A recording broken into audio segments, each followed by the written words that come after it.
what I'm doing is watching these interviews, and we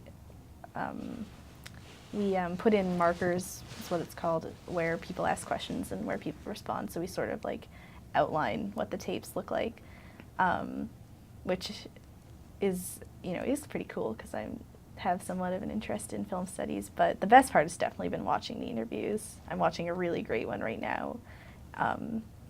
Just not only hearing about what people are talking about, but seeing about how animated they are when they talk about it, and how, excited they are to tell their stories. I think that's great. It's really cool.